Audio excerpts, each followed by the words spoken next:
Et justement, il est grand temps de recevoir la dernière artiste de cette soirée.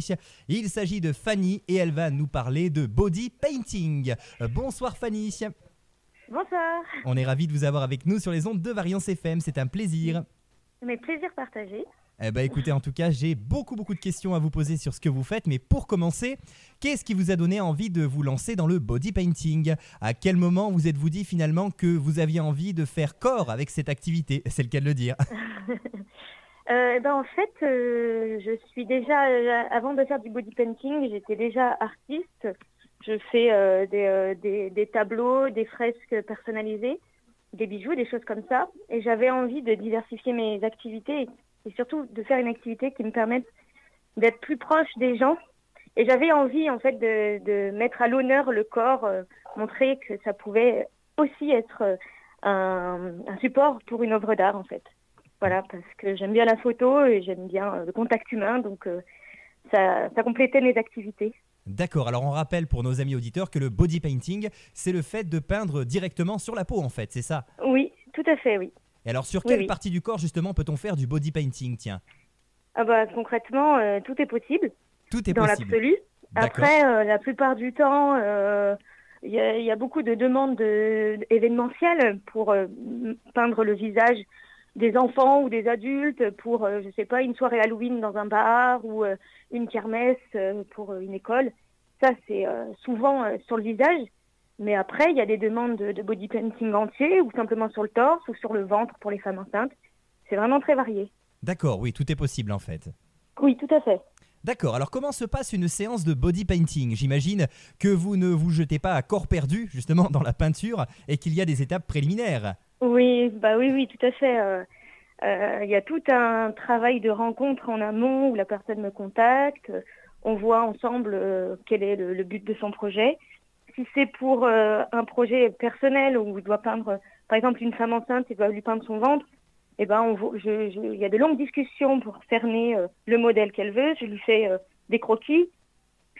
Si c'est dans une école, par exemple, je dois voir s'il y a une thématique précise. Je dois préparer mon catalogue de modèles avant de venir. Et puis, ça, c'est en amont. Et à posteriori aussi, parfois, comme je fais des shootings photos, parfois on me demande aussi, il y a tout le retravail des photos. Parfois, je dois faire des tirages. Enfin, il y a vraiment tout un projet, en fait. D'accord. Alors quels sont les outils et les matières dont vous vous servez pour réaliser du body painting? Alors, évidemment, ce n'est pas de l'acrylique, Et oui, j'imagine. ni de la gouache, ni de la peinture à l'huile.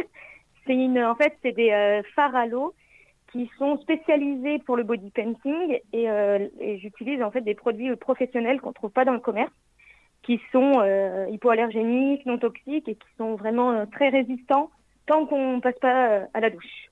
D'accord, donc Voilà, oui, on peut garder ils sont spécialisés pour les professionnels du body art.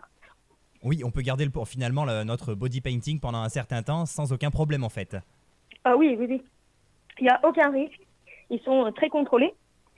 Par contre, on peut le garder la journée. Et on peut frotter dessus, ça part pas. Par contre, effectivement, c'est fait pour être éphémère. Une fois qu'on passe à la douche, c'est fini. C'est pour l'expérience, quoi. Pour vivre l'expérience et le shooting photo. D'accord. Et alors du coup, quelle différence y a-t-il entre la peau et une toile traditionnelle? Quels sont les avantages et les inconvénients de ce support? Il y a plein de différences.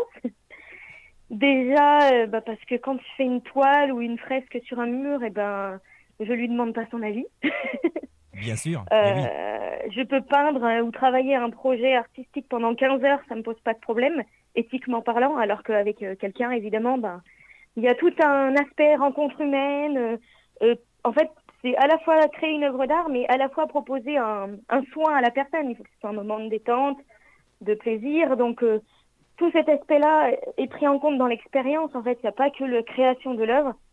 Et du coup, il y a une autre temporalité, il y a un autre rapport au corps. Il y a des personnes qui veulent être peintes à certains endroits et moins à d'autres. Il y a une pudeur. Il y a tout un respect à avoir qu'évidemment, je n'ai pas avec d'autres supports, même si je respecte le support. Bien sûr, oui, tout à fait, je comprends. Et oui, quand même, je ne maltraite pas mes toiles, Bien ni sûr. les murs. Et puis, alors, par rapport aux avantages et inconvénients, alors moi, je vois pas vraiment d'inconvénients à proprement parler. Par contre, c'est vrai que c'est pas du tout pareil parce que ce qui est intéressant avec un corps, c'est que déjà, je parlais de la rencontre, donc ça, c'est super, c'est rentrer dans l'intime des personnes, mais en plus, c'est une œuvre qui est mouvante, quoi. Et ça, c'est super quand on est artiste parce que comme souvent, il y a un shooting photo derrière, suivant comment la personne se met, il y a tout un monde créatif qui s'ouvre et c'est en volume, il y a des reliefs, donc je peux travailler les lumières, voilà, pour faire ressortir des couleurs ou des endroits. C'est beaucoup plus difficile je trouve que c'est plus difficile de mettre en valeur un mur ou une toile avec de la photo qu'un corps humain. C'est D'accord. à cheval entre l'œuvre sur toile et le shooting photo portrait. C'est entre les deux. D'accord. Voilà, Et alors c'est ça qui est justement, intéressant. en termes de difficultés, est-ce qu'il n'y a pas peut-être des petites aspérités sur la peau qui compliquent un peu la chose notamment? Les poils, Et oui, voilà, c'est ce que j'allais dire en ouais, fait. C'est ce à quoi je pensais, hein. C'est pour ça. ouais, les poils, à moins de vouloir... j'ai déjà utilisé le torse d'un homme pour faire une pelouse. Ah oui, d'accord. Ah bah oui, remarquez, c'est bien. Au moins, ça permet Voilà. de recycler finalement, parce que les poils Avant, représentent on s'adapte. parfaitement l'herbe. Voilà. Oui, voilà, ça peut être un outil de travail, mais la plupart du temps, ouais, c'est un peu... c'est peut-être ce qui peut me déranger des fois, les poils. Mais voilà. Et oui, d'accord. Oui, À ça... part ça, il faut que la personne, il faut veiller à ce qu'elle n'ait pas trop de la peau très sèche ou des choses comme ça, qu'elle fasse un soin avant pour qu'il y ait moins de peau sèche. Mais de manière générale, ça s'adapte à toutes les peaux. D'accord. Alors du coup, quelles sont les thématiques que vous abordez le plus souvent lorsque vous réalisez du body painting?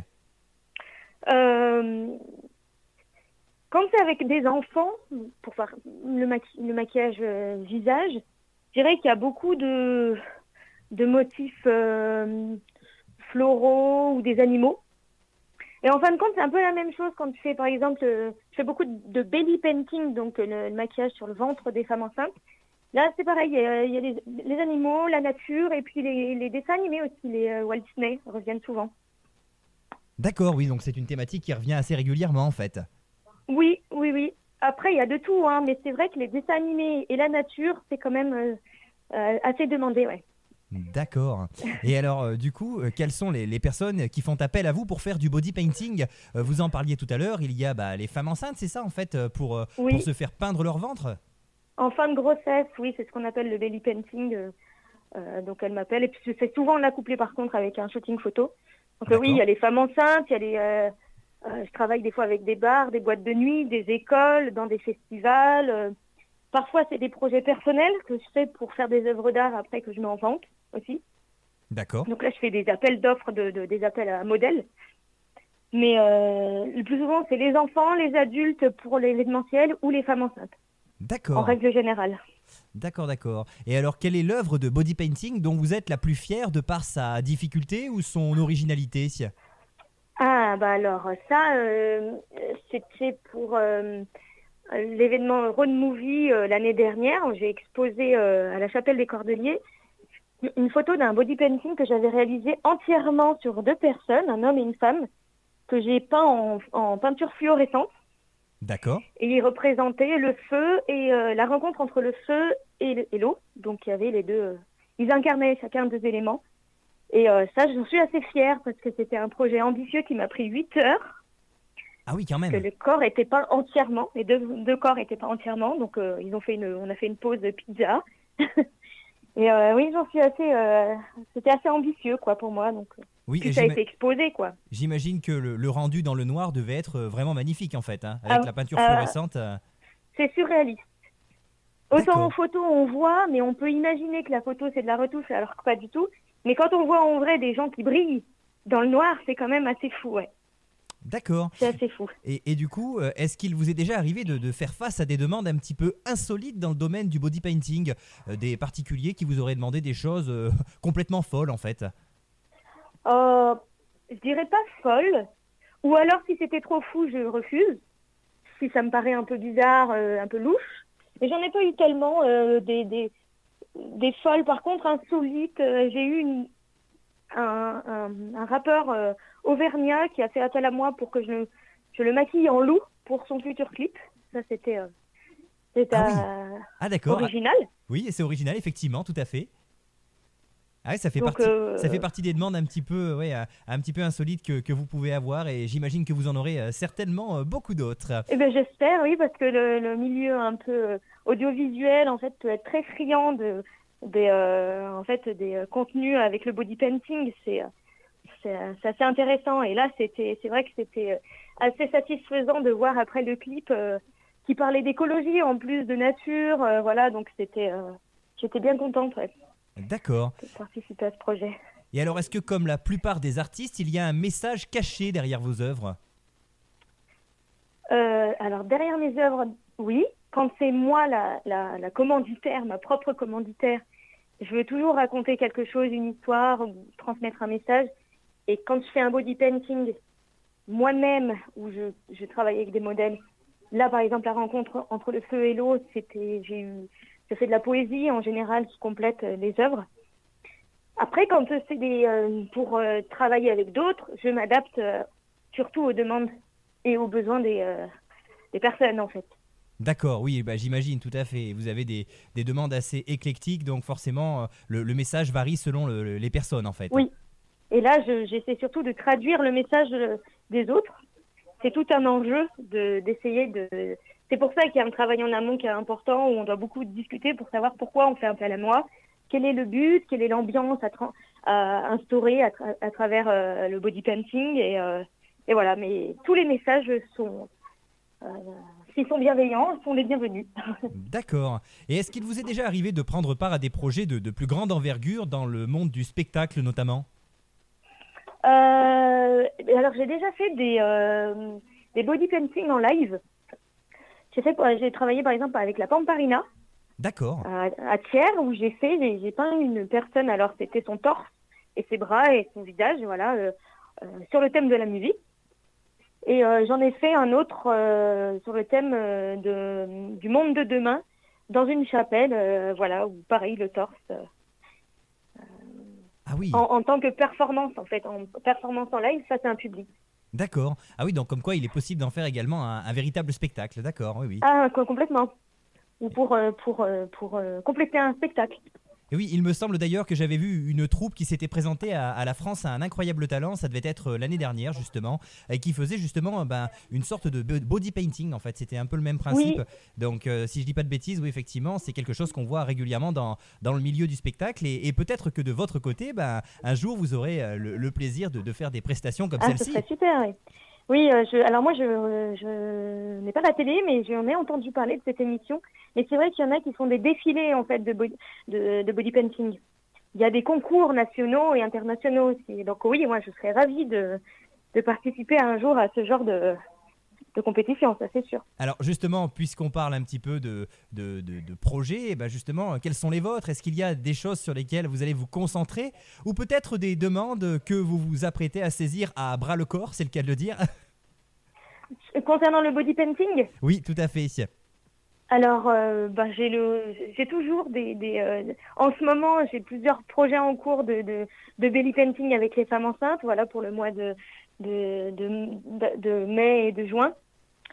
Et après, comme j'ai d'autres activités, j'ai plus des projets de fresques qui sont un peu en cours. D'accord. Et puis là, ça va être aussi la période des kermesses.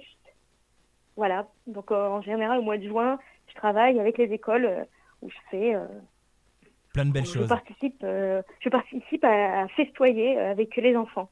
Tout à fait, et ça permet de clôturer l'année de la meilleure des façons. Alors, Oui. vous l'avez dit, vous avez pas mal d'autres activités. Vous faites notamment du killing, si je dis pas de bêtises. Est-ce que vous pouvez un petit peu nous expliquer ce que c'est en quelques mots? Le quilling, en fait, c'est une technique qui consiste à utiliser des bandes de papier qui sont un petit peu résistantes, en fait, un peu cartonnées, comme le papier canson. Avec un certain outil, j'enroule les bandes sur elles-mêmes. Et je fais comme des pièces de puzzle qui me permettent de composer des toiles ou des bijoux. Par exemple, en fait, ça fait des œuvres en relief, en volume. D'accord, ah oui, donc c'est original, effectivement. Ouais, c'est une technique qu'on ne voit pas forcément partout. Non, non, non, c'est vrai que c'est pourtant elle est très ancienne, mais c'est vrai qu'elle est assez méconnue. D'accord, et vous avez peut-être des projets dans ce domaine-là également? Ah bah toujours. Moi, j'ai toujours un tableau ou des bijoux. Là, je suis en train de renouveler toute ma collection de bijoux, donc en quilling. Donc, effectivement, là, c'est en cours. J'ai une boutique en ligne où je montre ce que je fais au niveau des arts plastiques. D'accord. Et oui, oui, mais ça, c'est toujours... C'est c'est toujours... jamais fini, quoi. Oui, tout à fait. Et alors justement, puisque vous parlez de boutique, on va maintenant parler un petit peu des endroits dans lesquels on peut vous retrouver. Est-ce que vous avez éventuellement des lieux dans lesquels vous faites peut-être des expositions, peut-être également une page Facebook, un site internet sur lequel on peut retrouver toutes vos créations? Oui, oui, oui. En ce moment, j'expose pas physiquement. Par contre, j'ai un site internet où on voit surtout mon travail de maquilleuse. C'est fannybellule.com, tout simplement. Alors, D'accord. Bellule, c'est B-E-2-L-U-L-E. Fannybellule.com, c'est mon site internet. Après, j'ai une boutique sur Etsy. Donc, si D'accord. on met Etsy et Fanny Bellule, on me trouve. Et sur Facebook, on me trouve en mettant Fanny Bellule Art tout accroché. D'accord. Voilà. Bon, écoutez, en tout cas, merci beaucoup Fanny d'avoir été avec nous. C'était un plaisir de pouvoir échanger avec vous au sujet du body Mais painting merci à vous. et des autres activités que vous pouvez avoir, car vous faites plein de choses. On aura peut-être l'occasion de vous recevoir une nouvelle fois un petit peu plus tard dans l'année pour parler justement de ce quilling un petit peu plus en détail, car malheureusement, on n'a pas le temps de l'aborder en détail ce soir. Hein. Et oui, l'émission touche désormais à Et sa oui. fin. Mais en tout cas, Et voilà. oui, malheureusement. Ben oui, c'est un sujet qui est pourtant tout aussi intéressant, chers amis auditeurs, je peux vous l'assurer. En tout cas, merci encore infiniment d'avoir été avec nous. On vous Merci souhaite à vous. plein de belles choses pour la suite et puis on espère que voilà, vous allez avoir encore plein de demandes dans le domaine du body painting, que ce soit du maquillage artistique tout simple au belly painting en passant par d'autres activités plus artistiques encore. Merci beaucoup. Merci à vous, très belle soirée. Et nous, on continue avec Bonne soirée. un dernier morceau de variété française avant de se quitter. D'ici quelques instants, on écoute Mike Brandt avec Accord perdu.